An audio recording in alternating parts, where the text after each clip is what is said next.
Welcome to North Star Big Book. My name is Carly Israel, and I am your host. My sobriety date is January 27th, 1999, and I created this podcast simply to share the message of the Big Book.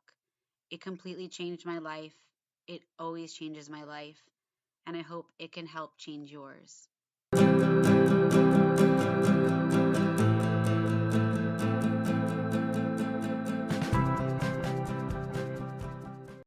Will you please introduce yourself? Sure. My name's Laura. I'm an alcoholic.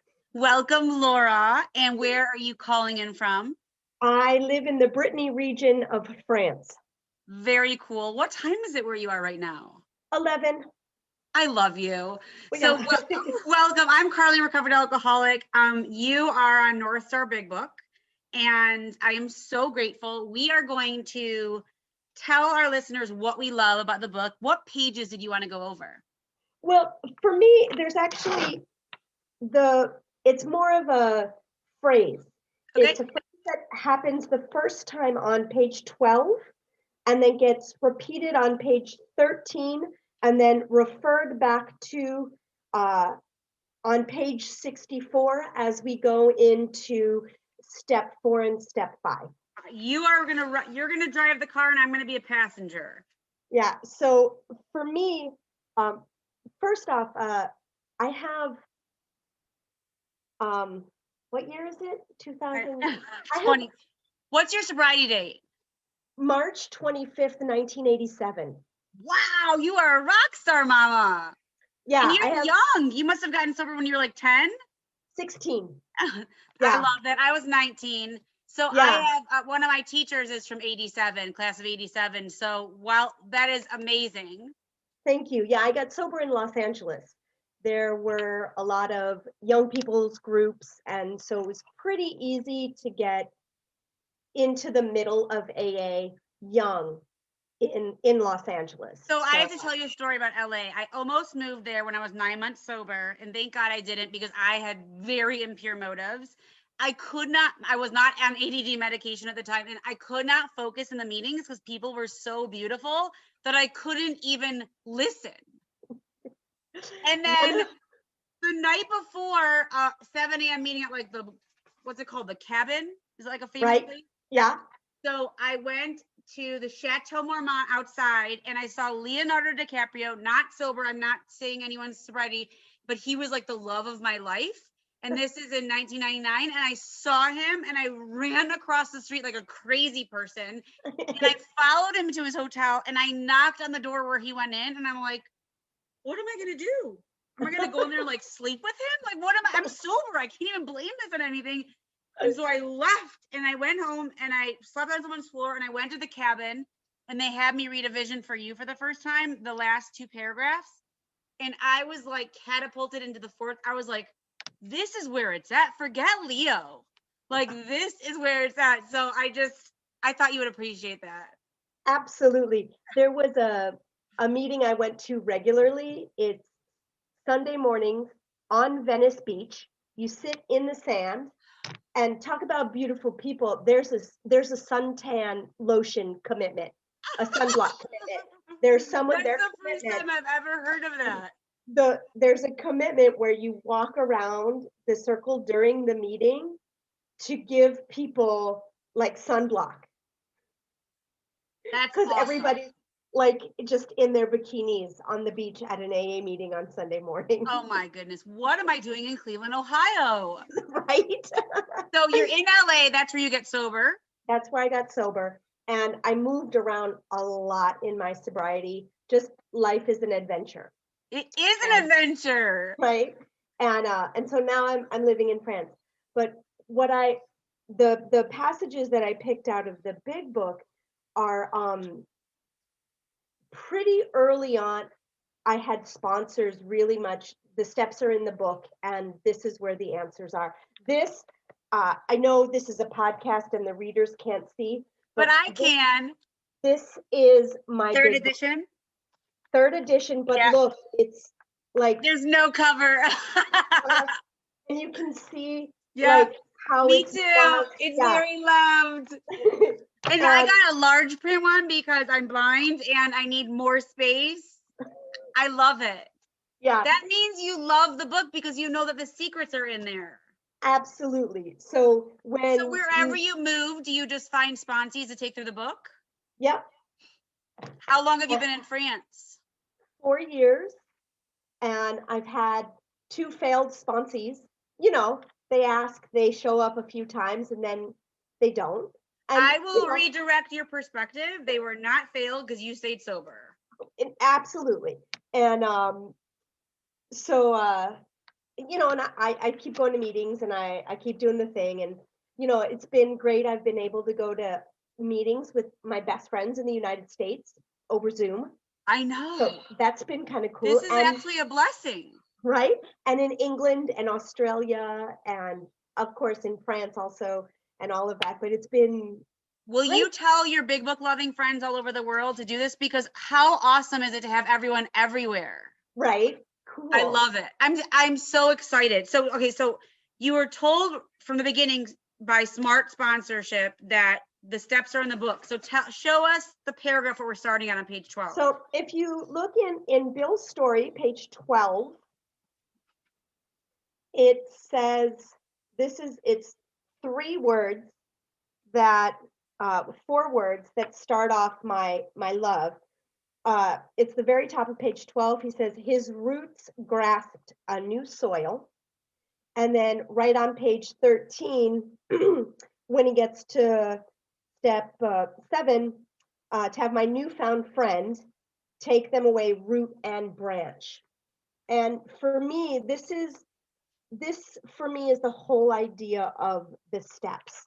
What I'm trying to do is not trim the hedges. I'm not trying to mow the grass. You know, I'm not just making the bush prettier, because it won't get it done. It's the same. I'm dealing with the same shit. Yeah. Basically is what it is. And I really need to just dig up from the roots. And for me, when I explain this with some people, or with sponsees, or with people not in the program, and you know, because we're in program, we're so wise and all knowing, people come to us, right? And I say, you know, this is about, imagine if you have pneumonia, or nowadays you can say, imagine if you have COVID and you take cough syrup, right? Like, okay, you're getting rid of this symptom, but you still have pneumonia, and you really need to get better. You have to deal with the actual pneumonia and not just take some cough syrup. Yes. And not just deal with this symptom that's around.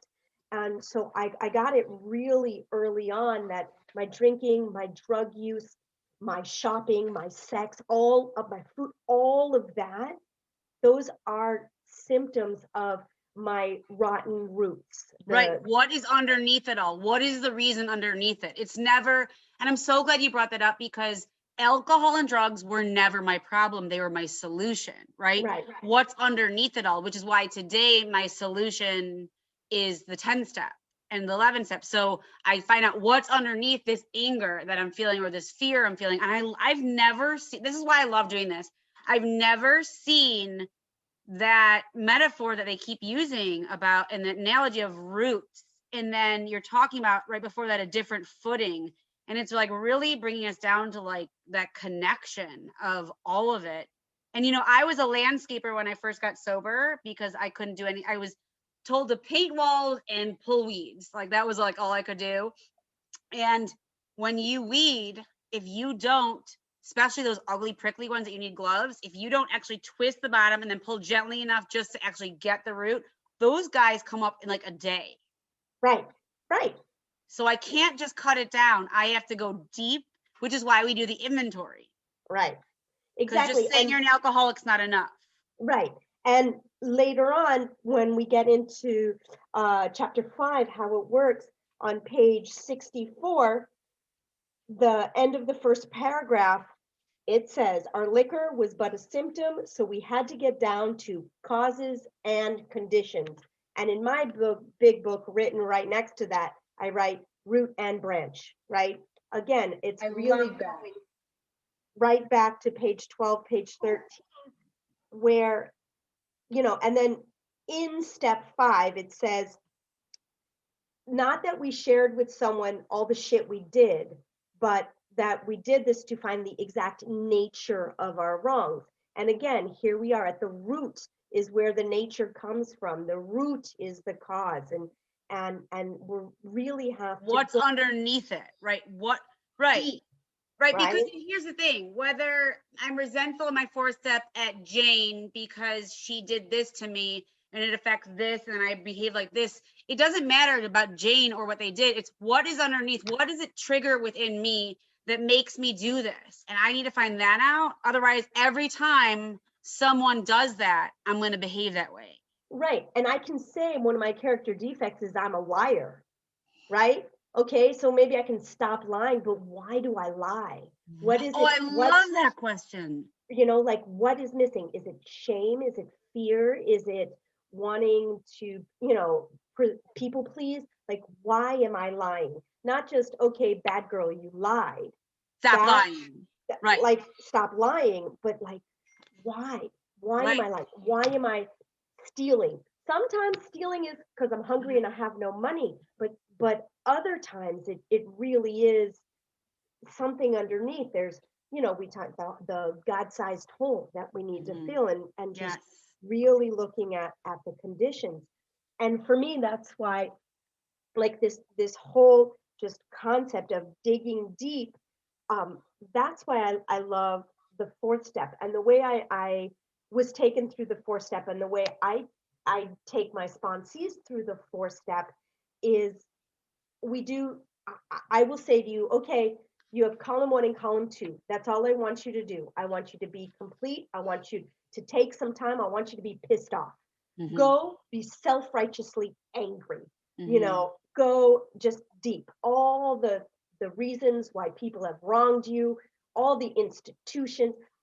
So I've got a bunch of time sober. I still put winter on my 4th step. I'm like resentful that it gets cold. Like, I had the Rock and Roll Hall of Fame on my first 4th step because I went there with my parents the opening night, and I was mad that they showed in the basement in Cleveland. They showed my favorite era, like where I was named after, like, all the hippies, and they had them in the like beautiful, like the mannequin and like their beautiful outfits, and they didn't show them overdosed and dead.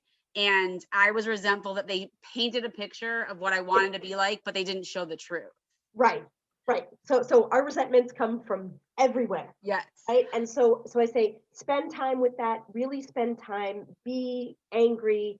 Get that out. Let it be there. Let it be there. And then when we move into columns 3 and 4, I usually have my sponsees give a few a try with me present.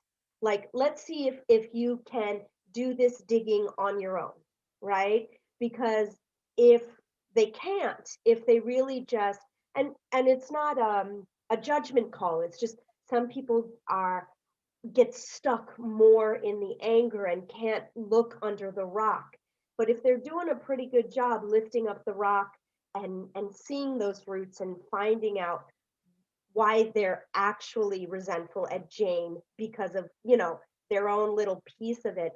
If they can do that with a little bit of my guidance, then I'll send them off, okay, do this. And if they're having difficulty, then we do columns 3 and 4 together to really be able to find the shame, find the fear, find I'm those. so glad you brought that up because it doesn't matter. Like, who cares if you do it with your sponsor or not? Like, it doesn't say in our book, you cannot do that or you can do that. It just says do it. Right. And if somebody needs you to guide them and you're capable of doing it, go for it. Right. Like, I love that. And I've had sponsees. I had one sponsee once who found that she was just not writing her 4 step. She just wasn't doing it. And so we made coffee dates, and like at my house, at her house, she would come over. I would do nothing, but with me there, she wrote. She needed you. She needed the Just, accountability. yeah, and there's no wrong as long as Right. you're, Thank you. like putting it on paper and figuring out how to do it. It's forward motion. And You know, literally now that you brought that up, you know, like when someone points out to you the FedEx symbol on the truck and how there's the arrow and then you can Arrow. never not see it. Now every single page, I'm like, oh, it says that fear was the root. It was shot our whole, it says fear is bracketed alongside, you know, it says it touches every aspect. It was an evil and corroding thread, right, which is going through. Our Right. existence was shot through with it. And then the page of 464, when you were talking about the page right before that, about selfishness and self-centeredness, that we think is the root of our troubles. Right. Everything comes from there. And I was so upset when they said that all of my stuff is actually fear, that driven by 100 forms of fear, self-delusion, that's all from fear. Right.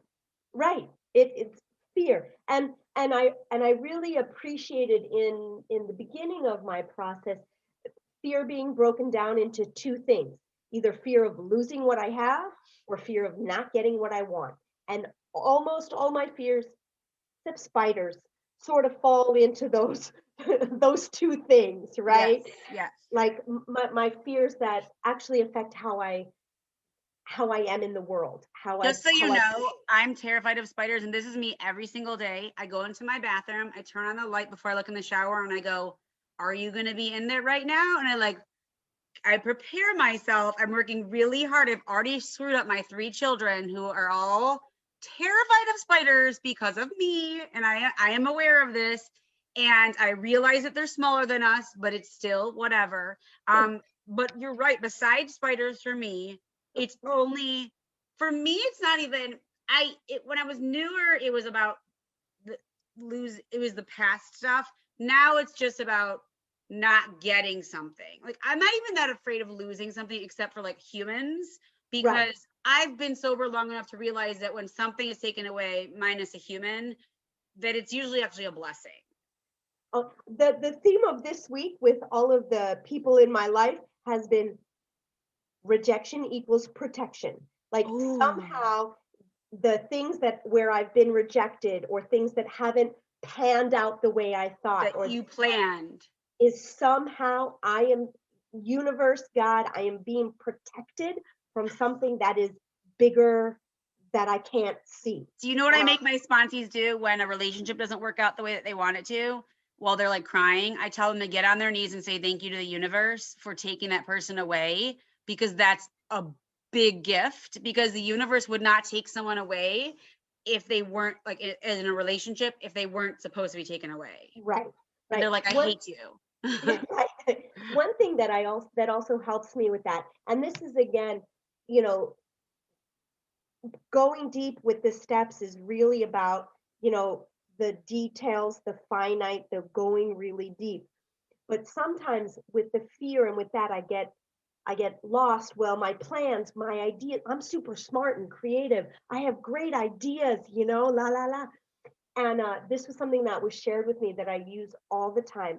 If I imagine the side of a building and my whole life is painted on the side of the building, at any given moment, I am standing with my nose touching the building and can only see this. I cannot see the whole rest of the like building. the forest. Like, I didn't know I was in a forest. I just thought it was pitch black. And then the longer I stay here and the more work I do, I step away and I go, oh, that's a tree. And then I keep walking and walking and walking. And I'm like, oh, this is a forest. Right. You can't see it when you're right in the middle of it. But when your face is pressed inside the tree. I love that. Yeah. I love that. So, and you know, and for me, when with the fear losing something or not getting something or the rejection protection, I remember, okay, I can only see this moment. I don't know how this connects with all the other moments that are yet to come or that have already happened, but I don't realize connect. I always say that God's like a semi, and that God's like a semi, and you're driving and there's a semi in front of you and you can't see anything. You're like, why are we going so slow? And I'm going to be late, and you're freaking out and you're stressed, and you finally get to whatever was slow, and there's body bags on the ground and fire trucks and ambulances. And you're like, okay. Okay, slow's better than dead. I'll take slow. I will take slow. I can't see.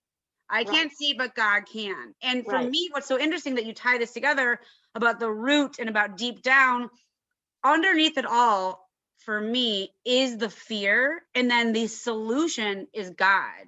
And on the front of my big book, I don't know if you can see it, is Dory from Finding Yes. Nemo. Just keep swimming. Just Not keep- only just keep swimming, but I forget like she does all day long that God's got my back. right. I'll be like swimming around, be like, oh my God, what are we gonna do? And they're like, Carly, God's got you. And I'm like, oh yeah, God's got me. And then that's why I do 10 steps. Otherwise I forget. Right. Right. I do. My practice lately has been daily gratitude lists. You know, I am Yes. very fortunate right now. I live alone. I love my jobs. I'm a dance teacher, so I don't really have like bosses. I show up, I walk like an elephant, we stretch, I dance around. All like I live in a country that provides health care and I'm pay. so jealous. I know, and pay when no one's working. I still I got hate where we live. You're so lucky. yeah. So like right now I'm in this place where there's not a like my character defects are not raising up because I'm like I don't have a whole lot of mess going on. Well, you also have perspective and you can see that because you could easily be in that exact same position and find all the things you don't like. Why am I living alone? Why don't I have this? Like, so you could see them all in a different way. Right. And that's, and again, that's the step work. How many, I don't even know how many times I've worked the steps. I just, who knows how many times because it's a constant, It will that's never be where, done. It will that's never where be the done. solution is. That's where, Yeah. that's how I, and it often helps. Sometimes I don't know what my root is. Like sometimes, like why am I being an asshole? Like, Yes.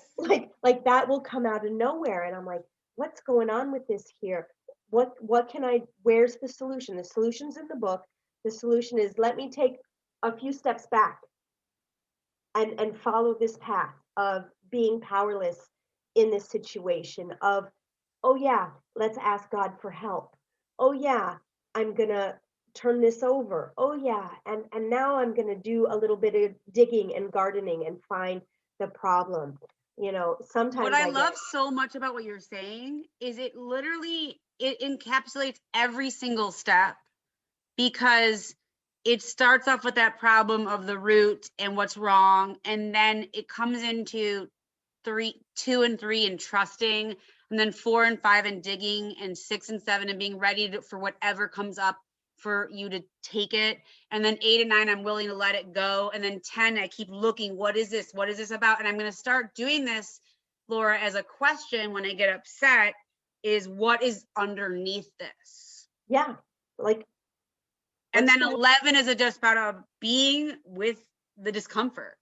Like what people don't understand when they first get sober is that you're going to be uncomfortable a lot. A lot. And this isn't about like getting better and never being uncomfortable and being happy all the time. It's about being uncomfortable and being okay in the discomfort. Right. Right. And letting it pass, choosing a different action. And sometimes it takes some practice with a different action for the feelings to change. And also I always tell a story.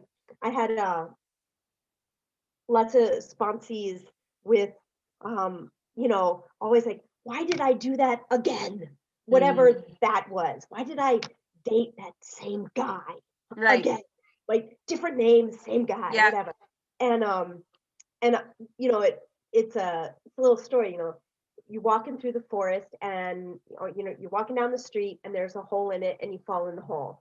And then you figure out how to get out of the hole. And the next day you walk down the same street, you fall in the same hole.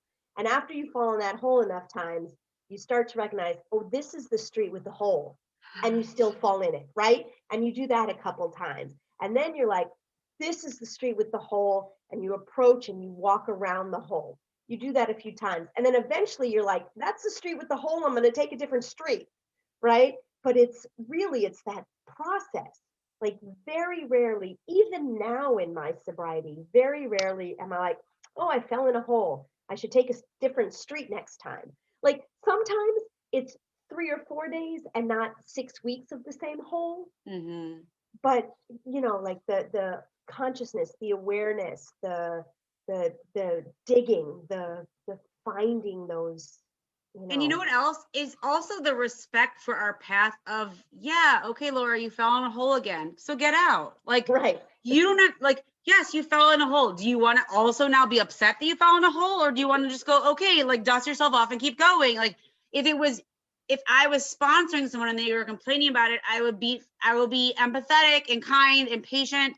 But when it's me, I'm like, why are you doing this again? Instead of, okay, Carly, you fell in a hole, like get out.